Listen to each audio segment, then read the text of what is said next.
my friends, here we go. All right, welcome back to some Moments of Consequence. I've got Jake and Casey on the eve of their trip to Denmark. Gentlemen, welcome. How are you doing this evening? Hey Barrett, doing pretty well. Definitely doing last minute stuff to pack and get the army ready. We had our final practice battle last night, so feeling excited and a little rushed. Yeah, I'm doing good. I think I'm actually less rushed than I thought I would be. I had kind of like 3 days without any work where I was able to just Ooh. like do chores around the house and get packed. So I'm actually in pretty good shape, and we'll pick Jake up tomorrow and head on our way. Oh my gosh, that's awesome. Yeah, so Jake, are you a worrier planner, like packer? Like, are you somebody who like frets at the last second? Because I'm very much like Casey, where I can throw like three pairs of clothes in the bag and I can walk out the door and I can be just fine. So Um, I think it's not really that phase that's so hard for me. I think, but yeah, I am more on that side of it, I guess. Just to give a simple answer, I guess. Yeah, sure. yeah, Yeah, that's sure. Okay, so I've got a I list. deliberate. I deliberate more. Right. Only so much space you can bring. Yeah, I Only kind so of many am like, things. well, wait, if I this and then that, and then do I really need this? What's the temperature gonna be? I don't Do know. I even know? Yeah, that's funny. Okay, so I've got some questions that I have thought of throughout the week um, that I wanted to ask you guys rapid fire. We'll go 5 questions. Each of you get a chance to answer, and I'll just kind of talk you through it. So you guys are obviously traveling to Denmark. What are your thoughts on your transportation with your armies? What was your guys' thought process with it? How'd you kind of tackle that? Just kind of briefly. We'll have some pictures put up here as well, some of the transportation stuff, but just your thoughts on it, guys. You want to go first, Casey? Yeah, I mean, I we kind of did like different versions of the same thing. Like we both got this, I actually forget the name of it, but it's battle foam, and we got like a size that fit as a carry-on. So it's like foam trays inside a fabric, kind of stiff fabric container. But I'll let Jake talk about what he did, but he was more deliberate. And I just kind of picked these standard trays, which were cheaper, but the big reason I did it is I just didn't want to like measure all my minis and think too much about it. So it ended up where like I had to like cut a lot of the foam to like make everything fit right. I was able to fit most of what I wanted, but I am leaving some Empire stuff and some Wood Elf stuff behind. But yeah, I mean that there's that, and then there's a few things that were just like too large, and I have packed with packing peanuts and are going to be in my checked baggage. Very cool. Yeah, so I did the like. I mean, I was gonna try. My sort of like hope was to basically bring most of my orcs and goblins army, like not just my tournament list, but like most of the collection. Like not every last thing, but the stuff I use most frequently. And I got like into the, like where you can design custom trays and basically,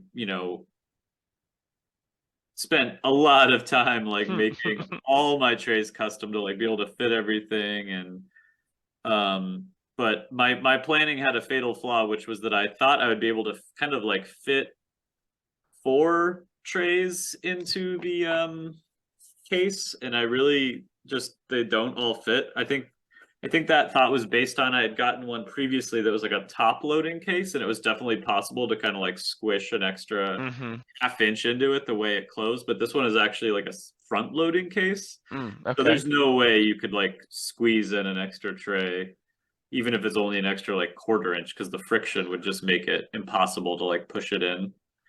Right, Um, and not every mini fits perfect. You've got spears, banners, yeah, like you've got just extra little fiddly bits. Yeah. so I basically had to ditch one of the 4 trays. And yeah, I've got like most of my army in it now. It's kind of imperfect. Like I think in some ways I probably ended up kind of in the situation more like how Casey did it, where it's a matter of kind of being like, okay, I need to like customize a bit from here. I've got like most of my little infantry slots are all full, and I still have 24 forest goblins to put in. So I think they're just going to be kind of like wrapped up and then stuck in like bigger chunks that were kind of cut out for like war machines and stuff. Okay, They'll yeah, definitely all fit. It's just kind of not. It definitely didn't like turn out to be this like perfectly planned case like right. I sort of attempted to do. But Interesting. But both are flight worthy. Are they both? they're definitely flight worthy. That I think the minis will be very safe in these cases. I think the biggest thing was like the time it took to like figure them out, and then man, they were expensive. Mm. So Do you think you'll have much reuse value out of them? Because like I have the A case and we magnetize everything in our group, so yeah, it's like we'll have those forever. They were very expensive, but we'll have them forever. That's yeah. our how reusable do you think your guys' stuff is? Pretty good. I don't know. I Yeah, mean, go ahead, Casey. yeah, I would say it's pretty reusable. I mean, it's definitely meant for like travel where you're going to be carrying it or like going on a plane. I mean, if you were just like when I take my stuff over to Jake's house, it's much easier to just keep it on magnetized movement trays, like in a Mm-hmm. box where I have like little spacers. Like that's way Mm. more efficient for that sort of thing. But for air travel or like if you were like going to be like walking through a city and taking your army, this would make a lot of sense. Right. Okay, so one thing we're going to talk a little bit about like tournament size and your tournament games you guys are going to play. What's one thing you both are excited to do outside of the warhammering? Jake, you Uh, want to go first? yeah. I mean, I'll just stick with our Denmark plans. Like one night we're going to a castle with Balder. He's taking us to a castle. Need I say more about how That's cool pretty that? cool. Yeah. Yeah, Yep. yeah. Um, I don't know. There's like a bunch of different parts, but um, I'm not excited for our stopover. Like our first stop is actually in Iceland, where we're gonna do like a kind of day and a half stopover, and we're going to the Blue Lagoon, which is like a hot spring Oh, spot, wow. and like gonna go in the hot spring pools and get dinner. So I don't know. That's like the first thing on my mind, just because it's happening first. So yeah. Sure. That's awesome. That's so cool. Scheme about your upcoming Yeah. Warhammer battles. Luxuriate a bit Yeah, Yeah. exactly. before the Exactly. hard battles ahead. So you guys are bringing obviously more than just your tournament list. It sounds like Casey. It even sounds like you're bringing two different armies, which is really cool. We won't spoil which army gets played at the tournament because I feel like that element of surprise is so important and really strong. If you don't know what I'm bringing to the table, even just your deployment, what spells you take, all of that stuff can be different. So, aside from like what your tournament lists are, you guys are probably also playing other battles too, right? Did I get that right? Yep. Awesome. Yeah, I think we'll have uh like two or three other nights to play with Balder and friends prior to the tournament. Amazing. Yeah. 1 day tournament, Yep. 3 rounds, I think yeah, I'm pretty sure. right? Um yeah.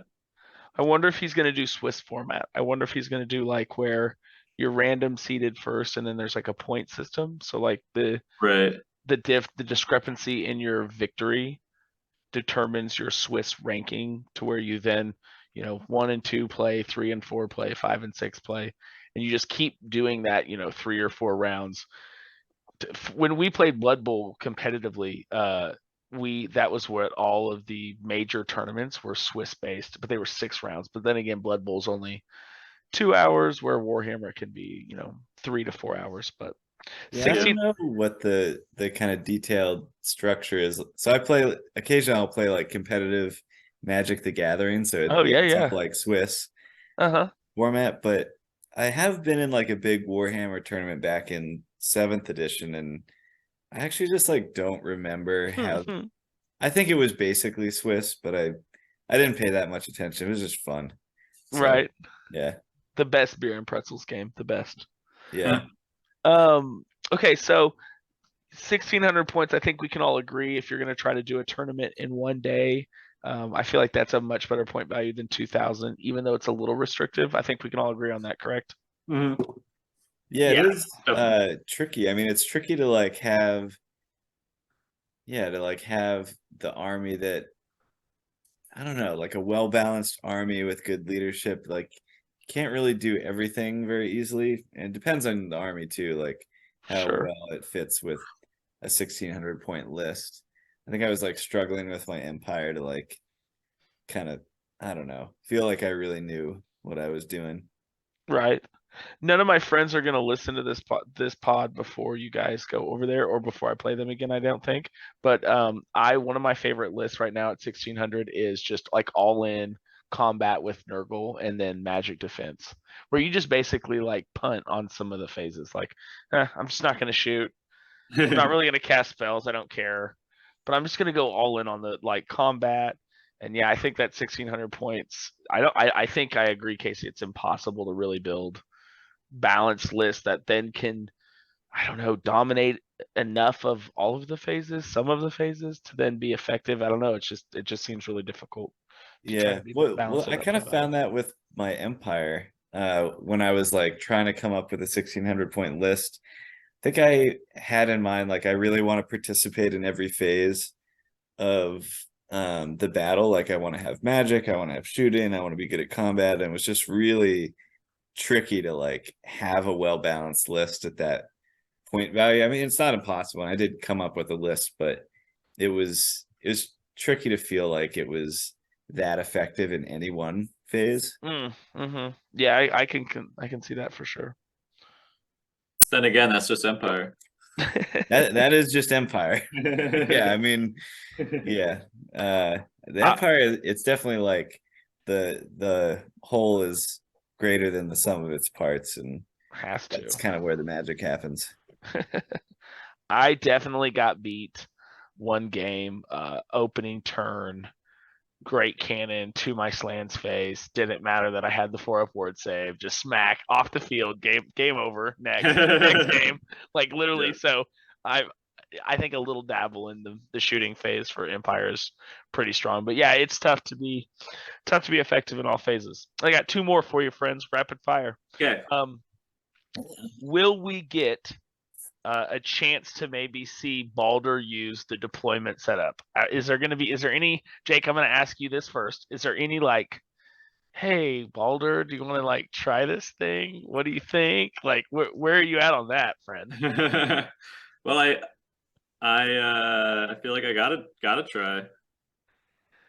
I think we have to, right? Like, I don't think it's perfect by any means, but I can't imagine a better like petri dish of experiments of like so many different matchups and so many different games being played. Like I'm just envisioning that if you guys used it for even 1 or 2 days, the amount of games that you guys would get in that could like test and be like, ooh, like I don't like that it's 9 inches. It should be 8, or it should be 10 or 12, or Yeah. it should be D6 because I want more terrain on the board.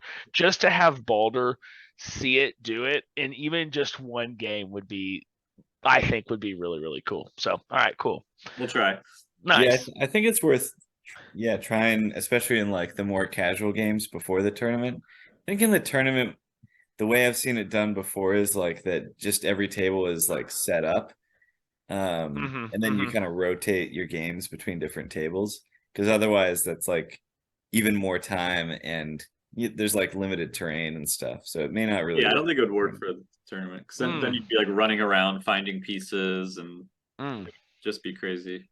No, I agree. Yeah, you guys are making great points. Maybe it doesn't work for the tournament. Either way would be cool. If he could even play it like you guys said, the days before would be awesome because he would then get a chance to give us some feedback on it. Like anybody else could listening to this. If you play with it, let us know because we're desperate for like playtesters. Anyways, Yeah. finally, are we going to get a Balder and Company interview at some point? Are we going to be able to link this up? I've told you I want to make this publicly known. I will get up at any hour of the night I to get on this Zoom call and make this happen. So what are the chances we get that happening? think they're pretty good. I mean, I don't see why Balder wouldn't want to talk Warhammer Renaissance with us. He's invited us to stay at his home and to play Warhammer with him. I seems like just like an extra tiny ask to come on the podcast. So hopefully he'll oblige us. Yeah, that would be awesome. Casey, I can't wait to see him try some of those stouts and lagers and IPAs that you've got him. I've seen some of the pictures and they look awesome. I think we got him all IPAs. Oh, really? That's all of those different cans and colors were all IPAs. That's wild. Yeah, Well, like, we're in Vermont. We do IPAs, right? I mean, that's where the New England IPA style was born, and he said it's one of his favorite styles. So I think for me that those two things, it's just like, yeah. I mean, you could probably get, stouts and like a lot of other beer styles just as good from anywhere, but Vermont really does have the best New England style IPAs probably anywhere in the world. So oh my gosh, I did not know that. That is the coolest. Yeah, saved the best for last. That is the coolest thing ever. I did not know that. Yeah, Jake, what I realized is if I had kind of planned a little bit more ahead, I could have like gone up to get some Hill Farmstead beers, because you can only get like the sealed beers at their brewery, which Barrett, if you're not aware, Hill Farmstead is like, I like it. I don't know why it's considered the best, but it's like one of the top breweries in at least the country.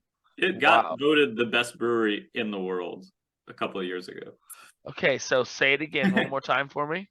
Hill Farmstead. Hill Farmstead. And this is located where? In Vermont?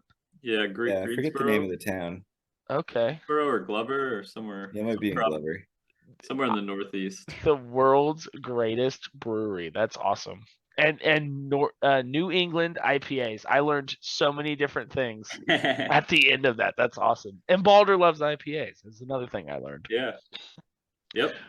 My friends, I hope that you guys get to record so many of these awesome games and some of these beautiful minis that we have seen through the various different games that they've posted and pictures that they've posted. I just can't wait to see all of those minis that I've seen from the last couple of weeks and months. I can't wait to see them all together. So it's been fun pulling the whole army together. Like it's been good to go back to some old stuff that just needed a little fix or a little extra boost. It's been a really, it's like the tournament's been nice for the hobbying of just being like, all right, I want like this 1600 points like has to be all in like tip top shape, movement trays all done. Like I just, while we were talking, I was putting flock on turf on movement trays that didn't have any. So yeah, hey, the hobby grind never stops. It doesn't.